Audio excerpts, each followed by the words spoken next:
So today we're going to teach you how to transform your coaching content from this into this. Sound good? Then let's get cracking. I often see coaches and consultants uploading content like this to their social media or their courses. Now, don't get me wrong, content is king. What you say is the most important thing. However, if you're sitting in a dark room on a low quality camera with an awful sounding mic and a pair of old socks next to your head, it does take away a little bit of credibility. So today I'm going to show you 5 quick fixes to make your coaching content look fresh. Step 1, sound. If we could fix only one thing about this whole setup, the first thing would be the sound. Despite what many people might think, sound is by far the most important thing for video. So the first thing you should do is buy a mic with a mic stand. Now, there are millions of different options on Amazon, so I'm going to save you some time. One of the easiest mics to use is the Shure mic that I'm using here, because you can literally just plug it into your laptop in 5 seconds and it starts working. And it sounds pretty good. So get that sorted first. Step 2 would be the background. Rather than blurring out the background in an attempt to hide your dirty laundry,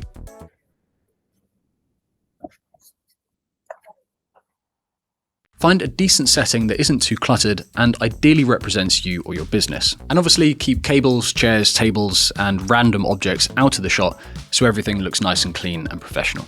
Step number 3, depth. An image always looks nicer the more depth it has to it. For example, if you're pushed right up against a white wall, it looks bland, boring, and a bit sterile. Whereas if I pull the table and the camera away from the wall, it looks much better.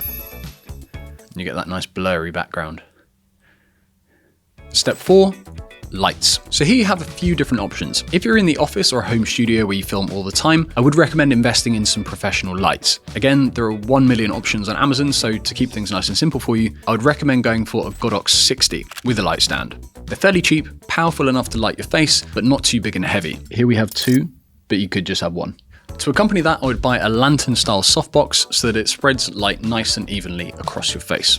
Pro tip, I would also add in some nice lights behind you to help you pop and stand out from the background. Again, this could be a Godox light, or you could just use some lamps or fairy lights or a little bit of natural light. However, if this is all way out of your budget or seems like a lot of work, just try to film next to a window where you can get lots of natural light coming in. Step 5, the camera. Now we have a decent looking shot, we need to stop using the built-in camera on our laptop. So you have 3 options. The advantages of a camera is that the image quality is much better and it gives you way more flexibility for content repurposing. So you can make your content work way harder for you. However, they do come with a certain price tag and also need to be set up correctly. And if you're going to be on the move a lot, or if you don't have around €1,000 to invest in a decent camera, I would consider the 2 other options. Webcam. With the rise of streaming, webcams are becoming more and more popular. They're generally cheaper than cameras and also more portable, but the image quality isn't as professional and might not be worth it if you've got a really good phone.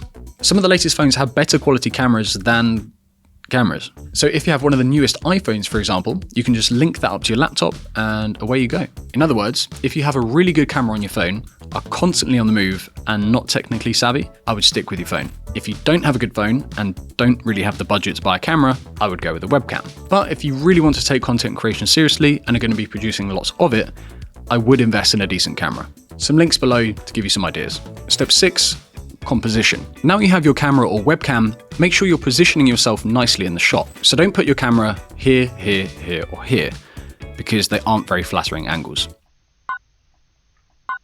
Have the camera at a height where you're basically looking straight at it, and give yourself a little bit of headroom.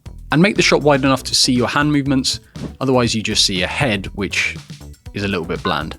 Step 7, software. So you can either record on the camera directly, or use some form of professional podcast software. Because when you record on Zoom or Google Meets, the footage automatically gets compressed, i.e. made worse, plus the camera angles are generally baked into the recording. In other words, when one person is speaking, you can't see the other and vice versa, which makes for a pretty boring viewing experience. So you can use softwares like Riverside or StreamYard, which record the different tracks separately and allow you way more flexibility in the edit to keep the viewer entertained. So anyway, today we've talked about making the video aesthetically pleasing, but we still need to talk about scripts, editing, repurposing, thumbnails, video ideas, SEO, and ultimately getting more clients using video. So if those things are of interest, subscribe to the channel. And if you can't be bothered doing it yourself and want our help, book a call and we'll come and set it all up for you.